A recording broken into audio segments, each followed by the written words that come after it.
Shalom saudaraku yang dikasihi Tuhan Yesus Kristus.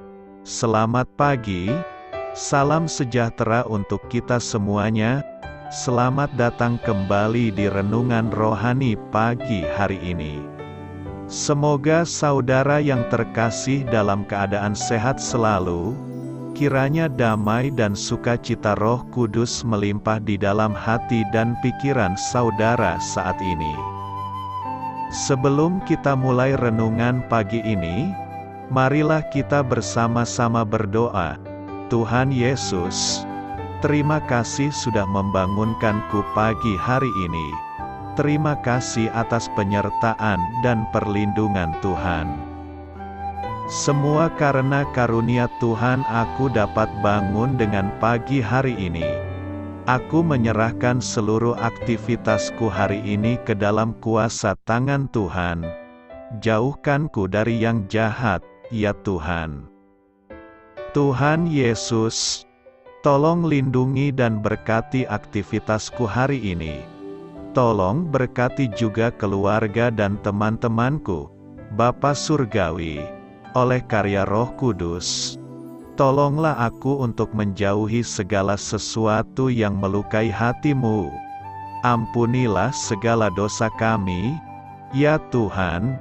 Dalam nama Tuhan Yesus, aku sudah berdoa. Amin.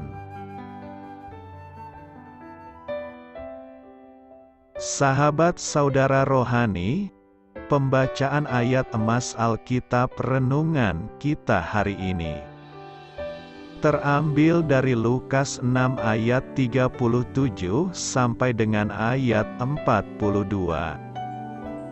Janganlah kamu menghakimi, maka kamu pun tidak akan dihakimi. Dan janganlah kamu menghukum, maka kamu pun tidak akan dihukum. Ampunilah dan kamu akan diampuni. Berilah dan kamu akan diberi. Suatu takaran yang baik, yang dipadatkan, yang digoncang dan yang tumpah keluar akan dicurahkan ke dalam ribaanmu, sebab ukuran yang kamu pakai untuk mengukur, akan diukurkan kepadamu. Yesus mengatakan pula suatu perumpamaan kepada mereka. Dapatkah orang buta menuntun orang buta? Bukankah keduanya akan jatuh ke dalam lobang? Seorang murid tidak lebih daripada gurunya, tetapi barang siapa yang telah tamat pelajarannya akan sama dengan gurunya. Mengapakah engkau melihat selumbar di dalam mata saudaramu, sedangkan balok di dalam matamu sendiri tidak engkau ketahui?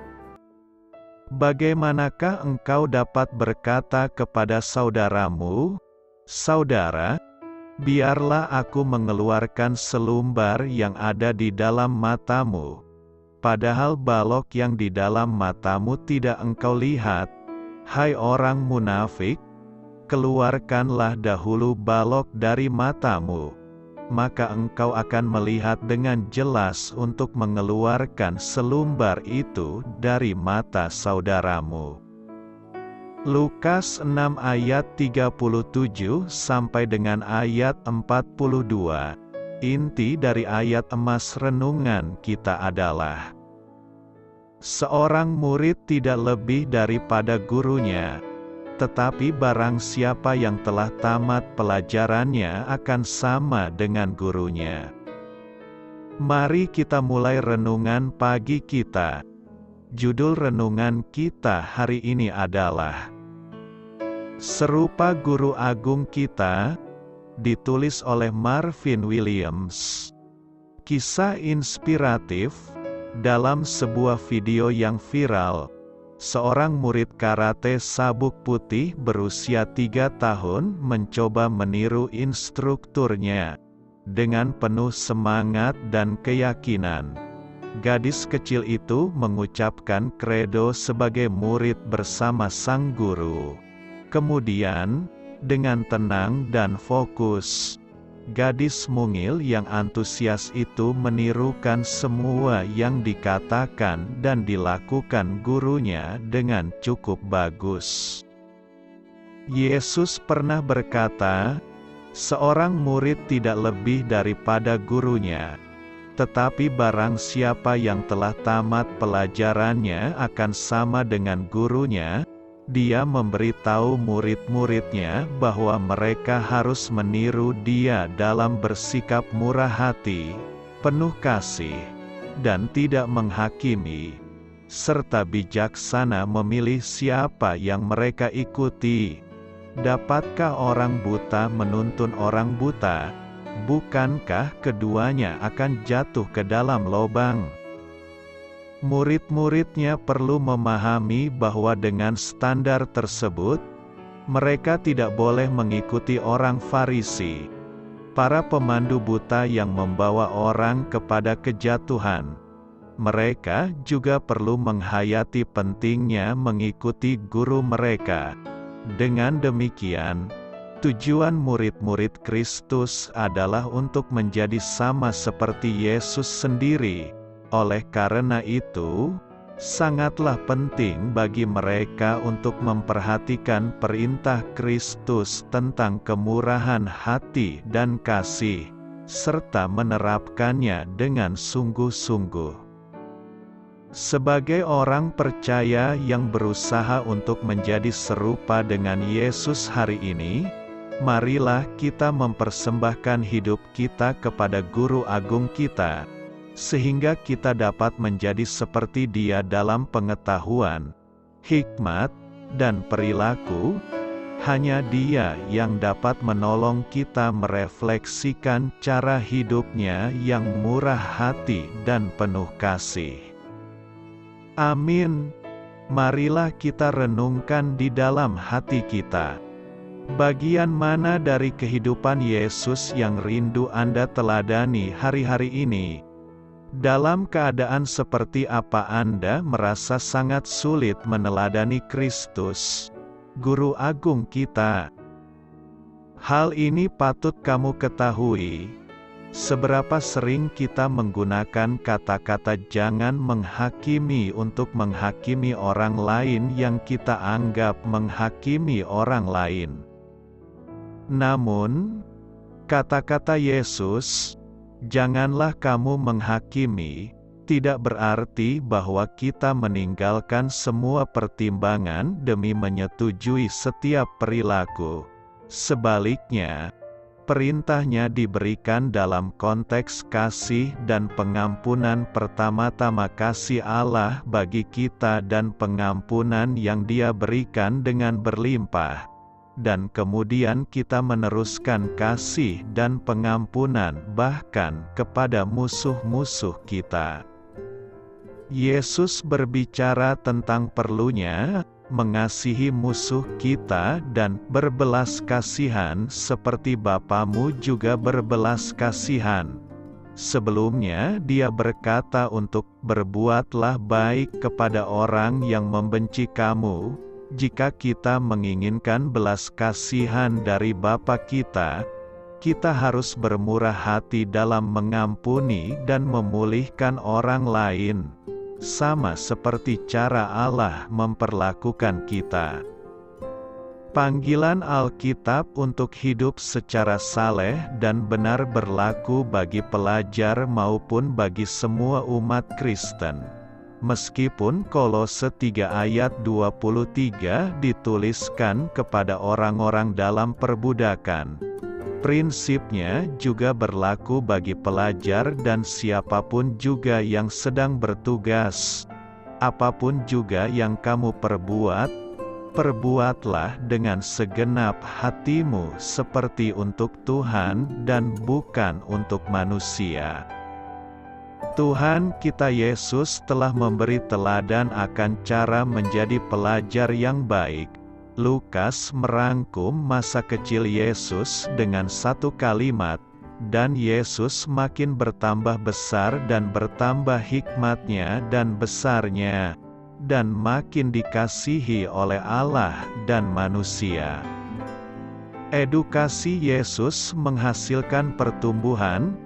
Ia belajar dan pertumbuhan serta bertambahnya pemahaman seharusnya menjadi tujuan setiap pelajar. Alkitab juga memberi beberapa ayat rujukan tentang pelajar yang dapat kita perhatikan. Matius 10 ayat 24 mengulangi ucapan Yesus bahwa seorang murid tidak lebih daripada gurunya.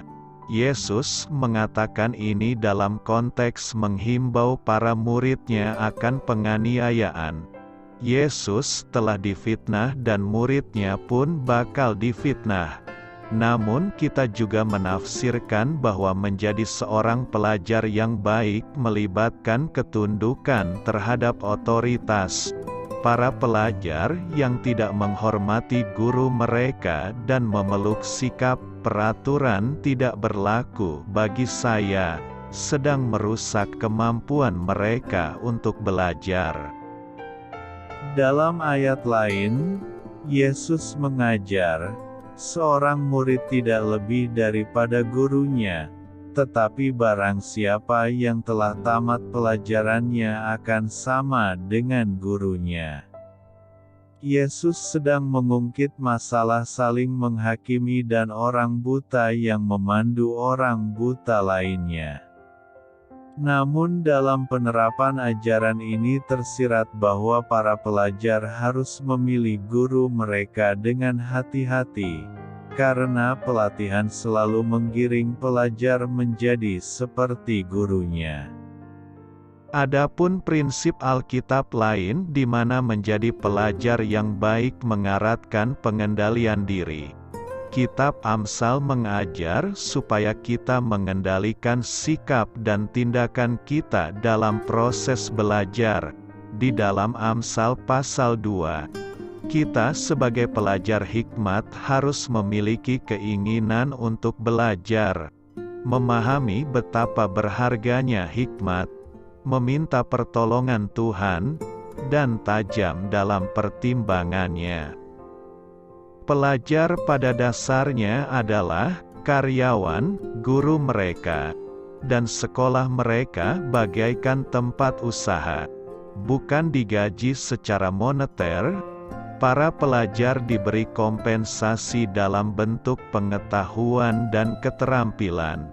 Jika sekolah dipandang dengan cara ini, seorang pelajar seharusnya mengembangkan prinsip yang alkitabiah dalam bekerja. Seorang pelajar yang baik akan bertanggung jawab, dapat diandalkan, selalu tepat waktu, bekerja keras, tekun, berinisiatif. Tentunya ada perbedaan antara menjadi pelajar yang baik dan memperoleh nilai yang baik, dan rapot seorang pelajar tidak selalu mencerminkan pengetahuan yang diperoleh. Ada pelajar baik yang mendapat nilai jelek, dan ada pelajar yang kurang baik yang tahu cara memperoleh nilai yang baik. Menjadi seorang pelajar berkaitan dengan ketundukan terhadap otoritas, mengendalikan diri, menjaga etos kerja yang baik, dan berhikmat. Semua kebiasaan ini mencetak sebuah hidup yang kudus dan bijak, yang memuliakan Tuhan. Kita semua selayaknya menjadi pelajar yang baik akan firman Allah. Karena segala tulisan yang diilhamkan Allah memang bermanfaat untuk mengajar, untuk menyatakan kesalahan, untuk memperbaiki kelakuan dan untuk mendidik orang dalam kebenaran, dan penghafalan serta penerapan firman Allah dapat menjauhkan kita dari dosa. Doa saya menyertai saudara sekalian. Selamat berkarya untuk Tuhan. Amin.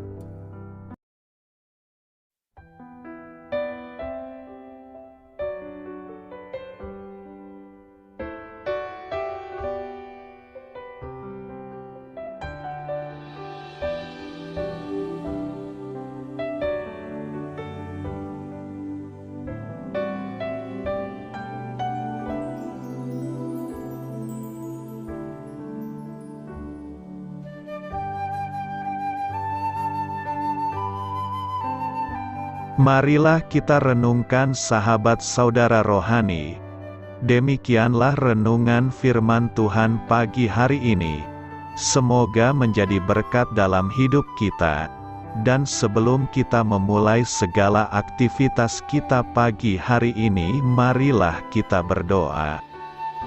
Selamat pagi Bapa, malam hari telah berganti pagi. Kehidupan baru telah Engkau berikan kembali bagi kami. Bapa Surgawi, tolonglah aku menyadari kebutuhan orang lain, supaya aku dapat membagikan apa yang telah Engkau berikan kepadaku.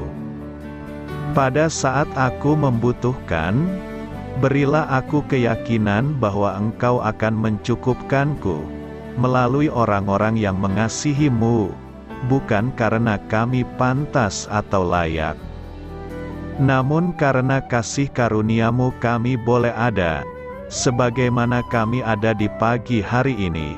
Terima kasih Tuhan, atas kesempatan baru yang telah Tuhan berikan kepada kami, untuk bisa memperbaiki diri agar kami bisa lebih layak di hadapan-Mu.